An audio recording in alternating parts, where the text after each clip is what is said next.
Hello and welcome to Codenamed Epics podcast. Today we're here with, Chris Reda. and this is Kirby Kid, And this is Utility Belt. and let's get started. So here we're here to talk about your comic book publishing company. Tell us a little bit about that. All right. Basically, me and my friend Mason Mendoza, we're trying to start up a small comic publishing company, mostly designed for coming out with graphic novel products to try to sell on the comic market. Yeah, so you're not exactly looking forward to setting single issues at a time like Superman or Batman or Wonder Woman. Rather, you're going for the closed comic book route like Transmetropolitan or Why the Last Man. Yeah, we're trying to go for more of complete stories, depending on how long they are, you know. How long is your current project? What was it again? The first project that we're working on is called Zombie Zero. It's a 200-page graphic novel, sort of adventure horror story. Yeah, and you're selling it by the issue, or is it just by in a whole collective sense? We're going to try to sell it by a collective set. By a collected editions. Yeah. We don't know exactly what, the publishers would want to do after we sell them the Yeah, that's product. true. Yeah. That might be up to their hands, but as far as we're going to present it, it's going to be a single book. And about 200 pages, this big thick thing, Yeah. easy to read, easy to understand, and it's a single story.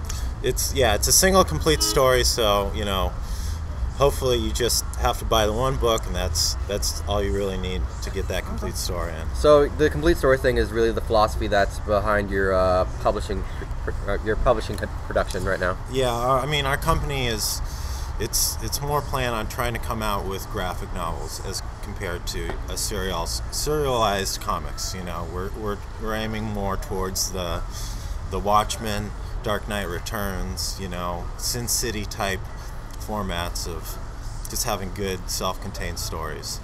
Yeah, you're not going to be really obsessed with like single character proprieties, like let's say Superman, that lasts forever.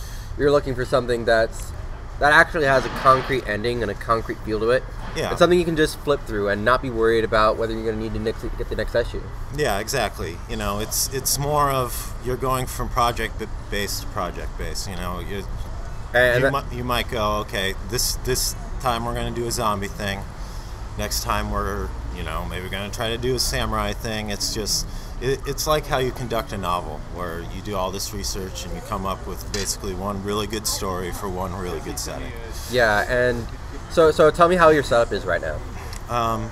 The setup right now is, I'm the writer, so I come up with the graphic novel ideas. Sometimes maybe Mason will come up with it too, and we'll work on it together. And Mason is your co-writer, editor? He's more of the editor, also kind of co-writing for other projects that we have. He has a few of his own project ideas. I got some of my own. Anything interesting you could talk about? There's Zombie Zero, so that's. Could you give us the premise of it? So the premise of Zombie Zero is it's at the end of a zombie apocalypse, and So it's the end of after the end. It's after there's been a zombie apocalypse. We've gone through a bunch of the, Robert Kirkman's type stuff. People are trying to survive, but it ends with there's no zombies left. They eventually kind of die off or they get hunted down, except for this last zombie. There's one zombie left, and he escapes being captive from sort of like this scientist guy who's trying to look for the perfect cure to a bunch of diseases and the zombie disease just in case it comes back. And the zombie's basically trying to get home to his family while the rest of the world tries to hunt him down and end the disease. So this premise actually seems pretty interesting. It looks like a really great episodic series, kind of, where he goes from place to place and finally ends up where he needs to end up. It seems kind of like The Walking Dead in that essence. You have to read the story. His big goal in this book is he finds a little girl and he thinks she's his daughter from his human past, right? So he finds this girl and he thinks this is his daughter, and he wants to return her back to his family. He's just trying to reconnect with his family. He's going on primal instincts, like an animal, basically. And he's just getting hunted down. And, you know, where he ends up, that's pretty much the end of the movie, you know? This seems like a really great reversal of a lot of the zombie ideas, that essentially the zombie is a walking monster kind of thing. Yeah. But here we're looking at from like the opposite idea, where the zombie is trying to be more human. Yeah, it's kind of a twist on Frankenstein, you know. Kind of in that sense, yeah. Yeah, where everyone's out to get this one zombie, and you know he can't really communicate with anybody. He's a zombie. He's a zombie, you know. It sucks being a zombie. So, is this book the end of him? Will he have more adventures, or is it going to be a really, really self-contained where you'll never hear from him again? Well, I mean, you know, that's what the plot's about, right? You know, you got to read the book. Oh man, that's really interesting. I can't spoil the ending. I mean, so could you lead me through like your production day, how exactly it goes? Like, say you're writing issue 1, and are you just doing issue 1 one at a time, or do you have an entire arc just contained in it? You know, so like my process, or yeah, your process. It's gonna be based on whatever project I'm doing.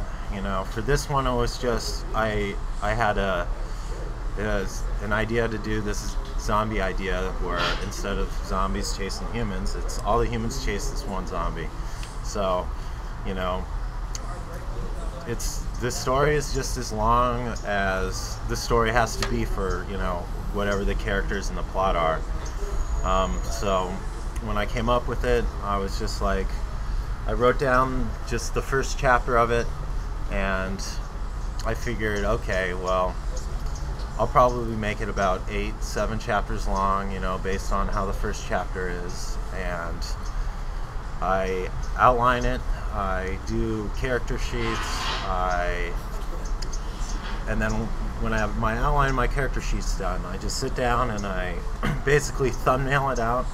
I thumbnail how I want each page to be, and then once I'm done thumbnailing it, I write down the script, because my thumbnails are not going to be good enough. So this isn't exactly going to be the Marvel method here. Yeah, it's not the Marvel method. It's not just the plot. It's kind of more of the detailed, like kind of how what's the Watchmen guy does it, Alan Moore, and a lot of the other, like, God, what's it called? What kind of style is it called? There's the Marvel style, and I don't particularly remember the other style, to be honest, but it's understanding that you have a relationship between you, your writer, and your artist. Yeah. Instead of just writing down a story and trying to get the artist to do what you need to be done. Yeah, it's, you know, I'm going to be able to give an artist a complete script, which is going to say how many panels it has, what the actions are going on in it. And obviously there will be a discussion of what needs to be exactly in it and how exactly it's going to work.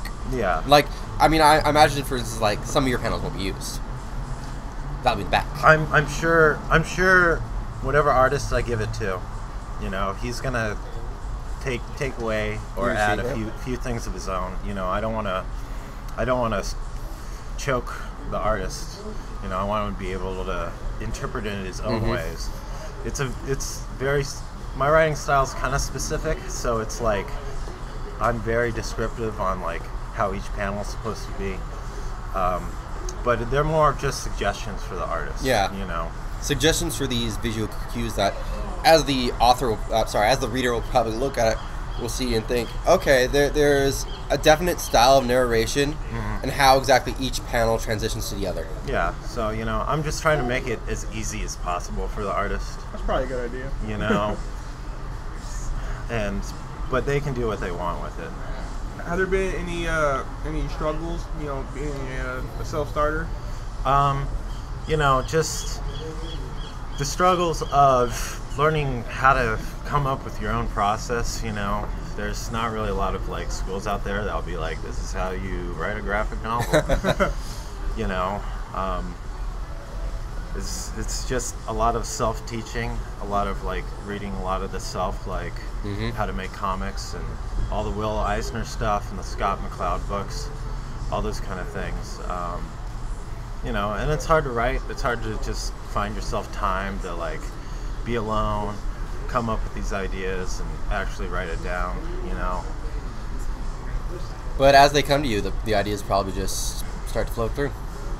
It does have that, like, when you come up with the idea, it just all kind of hits you at once, you know. Happened with the zombie thing, you know. It just, you kind of like get frustrated, like, well, I need to come up with an idea, and you know, you always come up with like maybe like a little premise or maybe one or two details, but sometimes like a story just like hits you like straight on. And you go like, oh man, I know everything that's going to happen in this. And this series, Zombie Zero, is definitely one of them, in that sense, I imagine. It was one of those like, geez, you know, I wonder what would happen if there's one zombie left. Like, oh, okay, you know, how about we have a zombie who's the protagonist, you know? Or it's that, I mean, I was talking about the reverse before. It's like the people who like trap their family their family who was turned into zombies in a barn or something, and are trying to wait for a cure, but the protagonists kill the zombies because they're zombies. It's the reversal of that. You know, most people just want to kill the zombies, where, you know, we have this scientist guy who's just bent on, we need to have a cure for it just in case it comes back, or maybe it'll cure other diseases we don't know. And there's this methodology behind it, I imagine, like, especially like I imagine besides like zombies biology and how they work and this and that. Yeah, I mean, you know, I try not to get too specific into that kind of stuff. It's mostly about the adventure of this guy, you know, right. The adventure of this zombie and what's going on with him. Okay. Have you had any cases of writer's block that have been pretty bad? Yeah, writer's block is tough, man. You just kind of hit a wall sometimes. Sometimes you just need to put the project down for a week, come back to it. Sometimes it's just hard coming up with a story that you want to stick with, you know.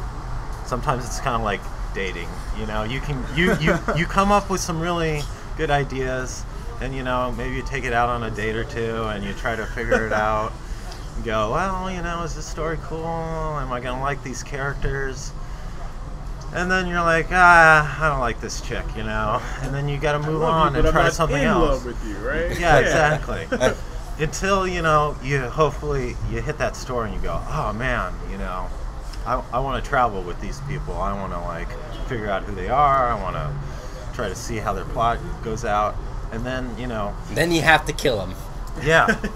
See, because that's the thing. You don't want to go out with them too much and then have to kill them later, you know? Right. It's hard to kill your children. It's hard to murder your babies. And, you know, when you're doing more of like a graphic novel or like a full, complete series, it's like you're going to be dedicating half a year to a year of your time to even longer, depending on how long your project is. So you want to make sure you kind of you pick the right project to stick on. Right.